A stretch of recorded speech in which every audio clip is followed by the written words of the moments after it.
I'm Misha, Adobe creator and producer of the Deep Dive podcast. Welcome to Season 3, Episode 19, and we will be doing a deep dive into Lego. Okay, it looks like Grace and David have their snacks ready and are settled in behind the microphones, so let's get going. You know that satisfying click? Oh, yeah. That's what we're diving into today, the Lego brick.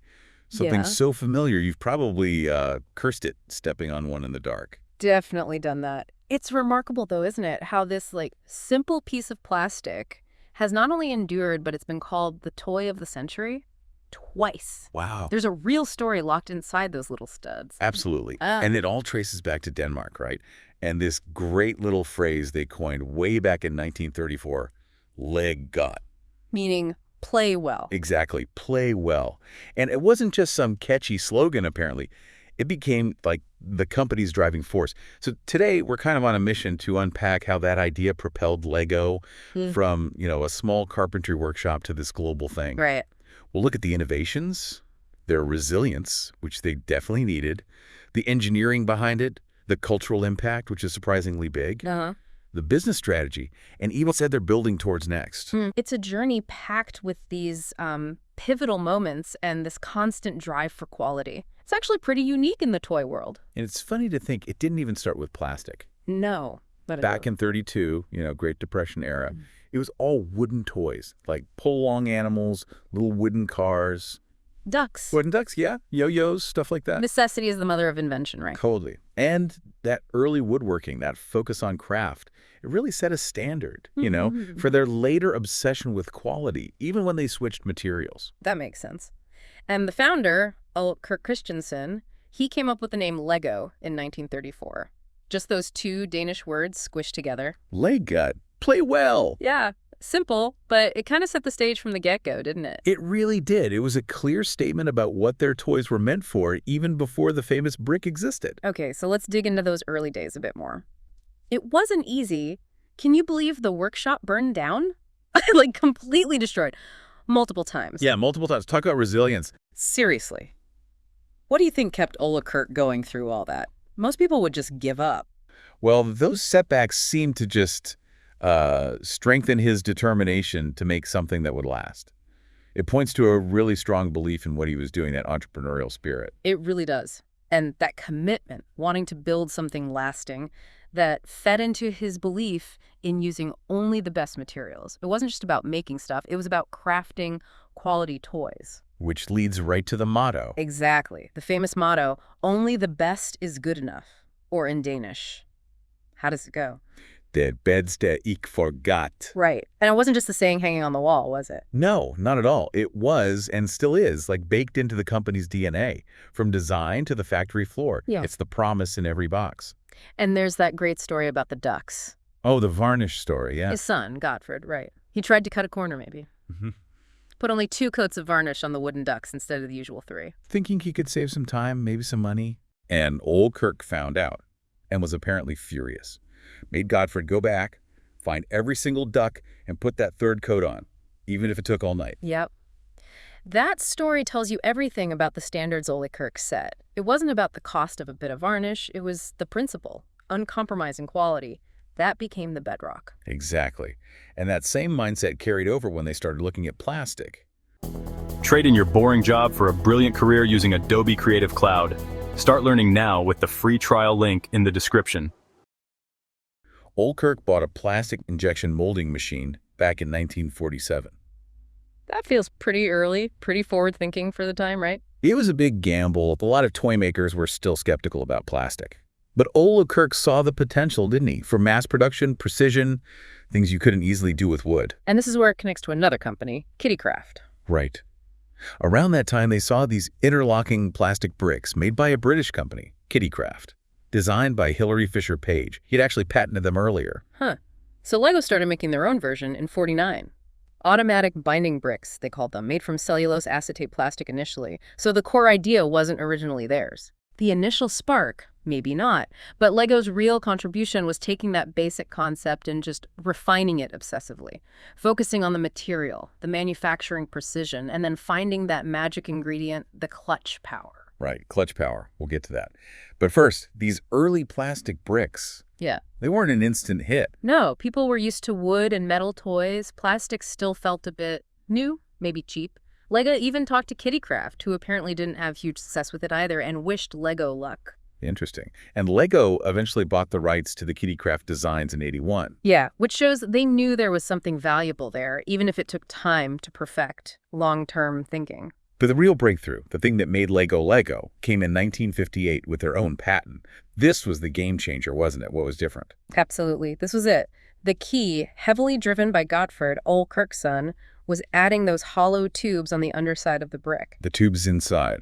Exactly. Seems simple, but that created what they called clutch power, that firm, reliable grip between bricks, the click, that lets you build stable stuff. That stud and tube system. Yeah. It sounds basic, but you're saying that's the secret sauce? The heart of the system in play?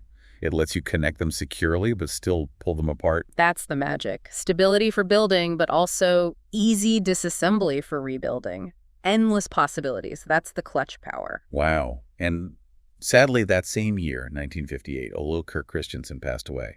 Just as this key innovation was patented, Gottfried took over. Yeah, a huge moment of transition. The founder passes, the son takes the reins, armed with this perfected brick design. A whole new era begins. Now, Gottfried saw more than just bricks, right? He had this vision for a system in play, which he'd been thinking about since the early 50s. The idea that every Lego piece, whenever it was made, should fit together. That's ambitious. It's fundamental, totally key to Lego's lasting appeal. Universal compatibility. It means your collection just grows, old bricks work with new bricks. It unlocks limitless building. Limitless building. Yeah. So, yeah, that's it. And holding it all together is that clutch power. The engineering behind it is apparently nuts. Tolerances of just 0.02 of a millimeter. 2 micrometers. It's astonishingly precise. What does that actually mean for someone building? It means that perfect click every time. Not too loose, not too tight. It's critical for building anything complex. It just works reliably. That precision is everything. And the material they used was key for that, too. In 1963, they switched to ABS plastic. Why ABS? Big advantages over the old cellulose acetate. ABS is way more stable. It doesn't warp easily, resists heat, chemicals. It's non-toxic, crucially. Okay. And it holds its shape incredibly well during molding, which is essential for maintaining those super tight tolerances needed for the clutch power. It's durable, too. Those bricks last forever. So ABS was about quality and enabling that precision. And the manufacturing. Yeah. Heating granules to 232 Celsius. Fahrenheit, yeah. Injecting them under massive pressure, 25 to 150 tons, into these molds that cost a fortune. Tens of thousands of dollars per mold, easily, maybe more now. And those molds are accurate to 0.002 of a millimeter. Mind-blowing. It's a huge investment, but it shows that commitment to quality.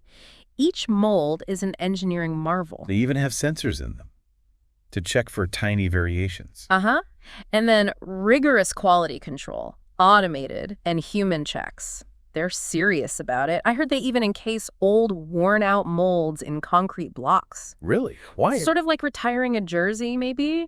Acknowledging the value and precision of those tools, protecting the design, too, perhaps. Wild. And the result of all this, a defect rate of something like 18 parts per million. It's incredibly low, practically unheard of in mass manufacturing. It just underscores that relentless focus on getting it right. Which is why a brick from today fits perfectly with one from, like, the 1960s. That compatibility across decades is amazing.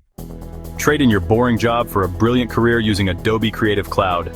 Start learning now with the free trial link in the description. Absolutely. That's a huge part of the magic, isn't it? That intergenerational connection. Okay, so they perfected the brick, the system, the quality. Now, time to build some actual stuff. Yeah. They started adding more than just basic bricks pretty early on. Yeah, it was a natural evolution. Once you have the system, you want parts to build specific things. Windows and doors came in around 1954. So you could build actual houses. Right. Then base plates, giving you a foundation, and then a really big one, the Lego wheel, approved in 1962. The wheel. Seems obvious now, but that must have opened up everything. Total game changer. Suddenly, movement. Cars, trucks, trains, A whole new dimension of play and storytelling. Definitely. And they put these elements together in sets. The first integrated system set was the town plan in 1955. Yeah, the town plan. It wasn't just random bricks. It gave you parts and, crucially, ideas to build a little town scene. Vehicles, buildings. So it guided the play a bit more. Exactly. Provided a framework, inspiration, suggested models, but still left loads of room for creativity. And in 69, they thought about the little builders, the UPLO. Right. Bigger bricks, easier for small hands, but still compatible with the standard Lego system. That was smart. Bring kids into the system younger. Brilliant move. Ensures brand loyalty from an early age, and that seamless transition later on. Okay, hold on, because 1978, this was huge. The minifigure. Ah, yes, the little yellow guy. Those posable figures, interchangeable hair, hats, tools. They just brought Lego worlds to life, didn't they? Oh, massively. It shifted play from just building structures to building structures for characters to inhabit, role-playing, narratives. Suddenly you had stories happening. Many say it's the second most important Lego innovation. I can see why. They're iconic now. And around the same time, late 70s, those classic themes really launched. Lego Town, which became City. Yep. Lego Castle. Knights and Dragons. And Lego Space, Classic Space, all formally launched in 78. Why were those themes so powerful? They tapped into core childhood narratives, didn't they? The everyday world around you, heroic medieval adventures, the mystery and excitement of space exploration, universal themes. Yeah, they really resonated. And for the older kids, or maybe adults, Lego Technic came out in 77, originally called Expert Builder. Right. Gears, axles, pins. Much more focus on engineering, mechanics, how things work, building functional models. Like a bridge between play and real engineering. Pretty much. It catered to a different kind of builder, someone interested in complexity and function. Okay, now for a massive strategic shift. Licensing. 1999. Lego Star Wars. Boom. That changed everything. It was a big risk, wasn't it? Uh-huh. Tying their brand so closely to an outside movie franchise. Huge risk. Potential for diluting their own brand, the cost of licensing. But the potential reward was tapping into that massive, passionate Star Wars fan base. And it paid off. Big time. Oh, absolutely. Instant, massive success. It didn't just boost sales. It brought in legions of new fans, kids and adults, and really revitalized the brand when they needed it. Some say it saved the company. Wow. It showed that combining the Lego system with these beloved stories was incredibly powerful. It was a turning point. Proved the model worked, opened the floodgates. And led to all the others. Harry Potter, Marvel, DC Comics, Disney, Minecraft. The list goes on. It's a core part of their strategy now, staying relevant. Definitely. Licensing lets them tap into current cultural trends, reach huge fan communities, and keep things fresh. But they didn't just rely on licenses. They kept creating their own worlds, too. Like Lego Friends in 2012. Right. Specifically designed with girls in mind, different figures. The mini dolls more focus on relatable scenarios, storytelling. And it was controversial at first. Some people criticized it, but it was hugely successful, wasn't it? Way beyond expectations. It really was. It showed they could create original themes that connected deeply with specific audiences by understanding what they were looking for in play. And then there's Ninjago, launched in 2011, another original Lego creation. Huge hit. Ninjas, fantasy, cool vehicles, spinners, plus a long-running TV show. It built its own massive universe and fan base. Shows they still have that internal creative spark. Absolutely. Ninjago proved they could still create incredibly popular original IPs from scratch. And they keep diversifying too, don't they? Lego architecture for adults. Yep, detailed models of famous buildings. Lego ideas. Yeah. Where fans submit designs. Which is brilliant crowdsourcing. Some amazing sets have come from that. Lego art, the mosaic style sets, and the Lego Botanical Collection. Those flowers and plants are surprisingly elegant. They really are. It shows Lego understands its audience is incredibly diverse now. Kids, adults, collectors, hobbyists, people interested in display pieces. The brick can be many things. Yeah, looking at this timeline we have, it just shows constant innovation, doesn't it?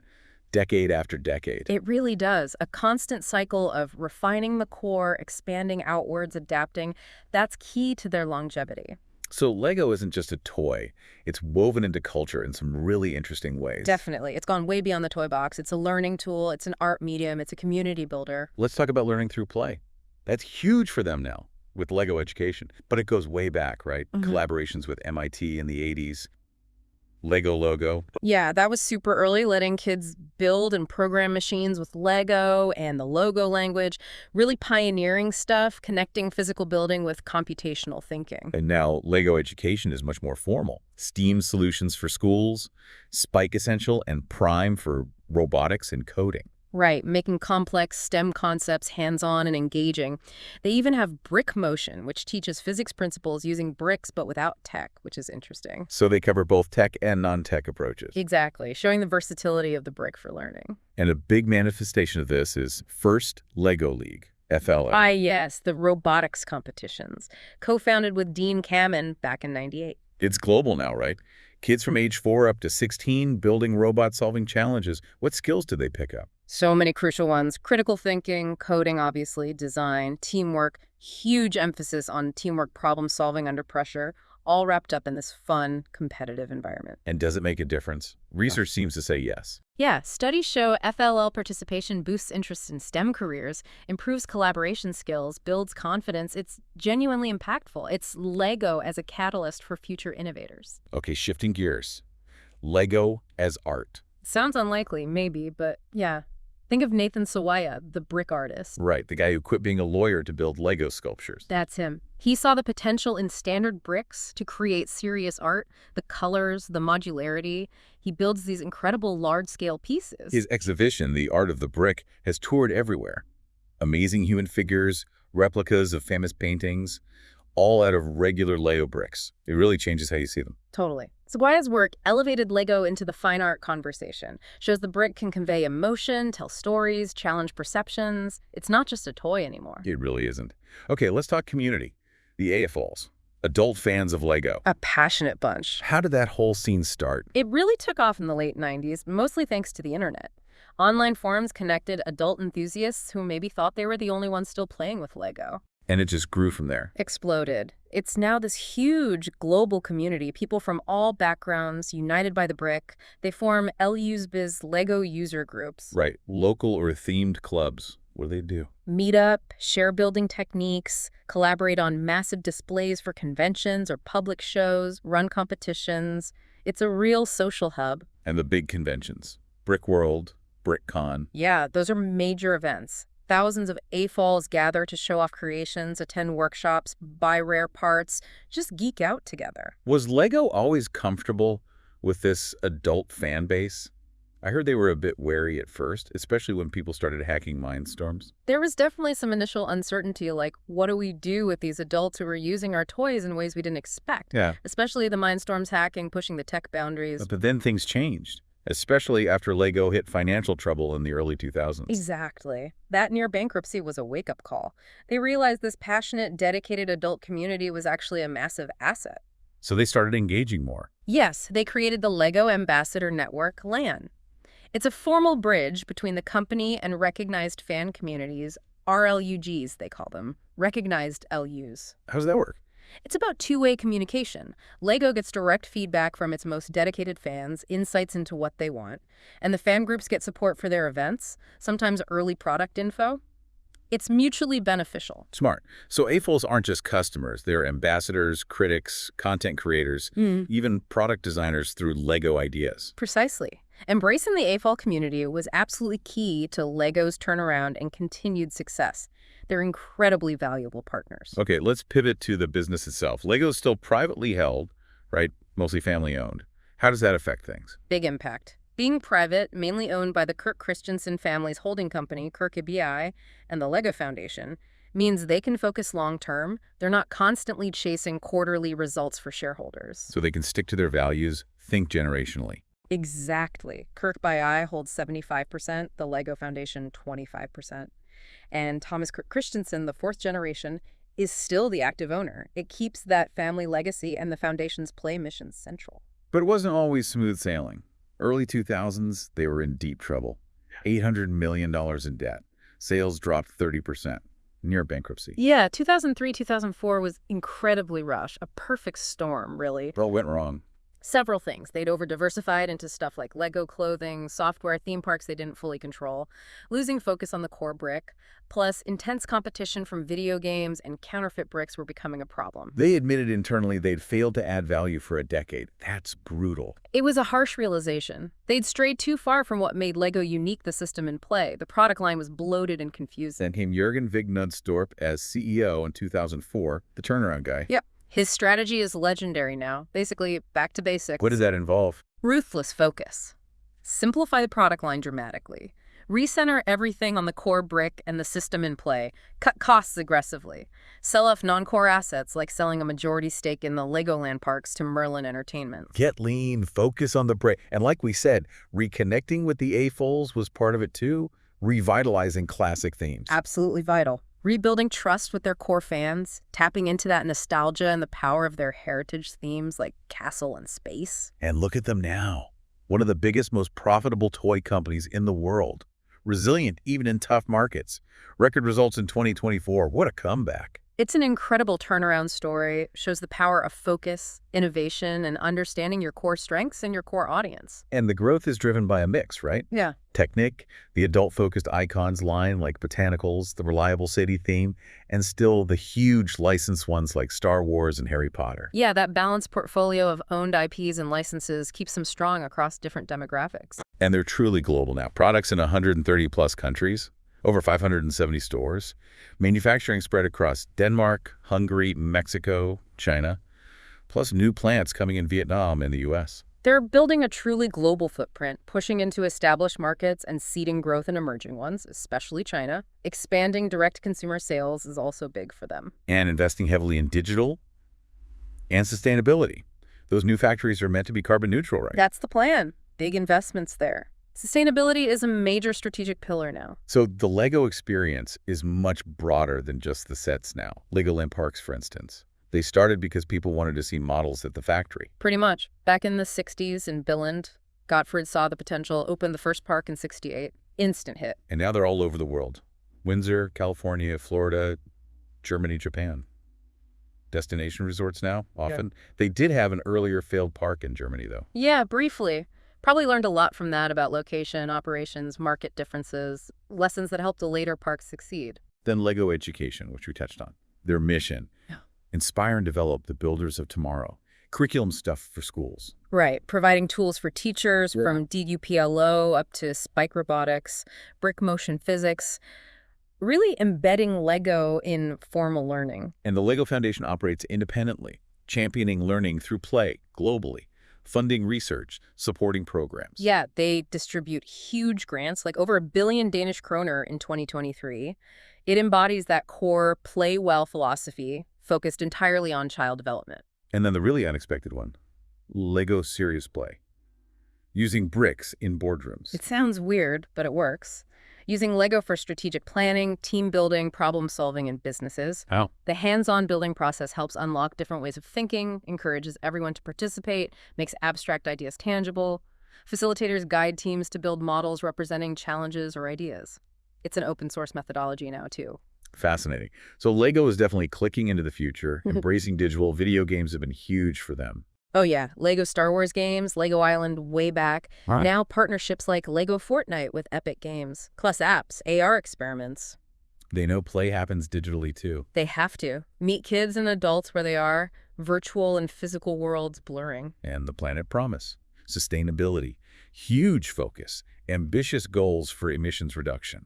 Net zero by 2050. It's a massive challenge for them, though, finding sustainable materials for the bricks themselves without compromising quality or, crucially, that clutch power. That precision is everything. Exactly. They've tried things like bio-PE from sugarcane for plant elements, recycled content for some transparent parts, exploring materials like EPOM. Didn't they have a prototype from recycled plastic bottles that didn't quite work out? Yeah, the RPE brick. It hit quality standards but didn't meet their carbon footprint goals yet. Shows how complex it is. They're using a mass balance approach for now, investing in sustainable sources that get mixed in. And focusing on circularity, too. Lego replay to recycle bricks, better packaging, building greener factories. It's a whole ecosystem approach. Durability helps, too. The bricks last for generations. But yeah, reducing their impact is a top priority. So, wrapping it all up, The Lego story is just incredible, isn't it? Resilience, constant innovation, sticking to those core ideas. Play well, and only the best is good enough. From that tiny workshop to a global icon, it's about adapting while staying true to yourself. We saw the perfection of the brick in '58, the theme explosions, the Star Wars game changer, the Nudstorp turnaround, embracing the AFOLs. And expanding beyond toys into parks, education, even business consulting shows the power and versatility of the core idea. It really all comes back to that simple, ingenious little brick.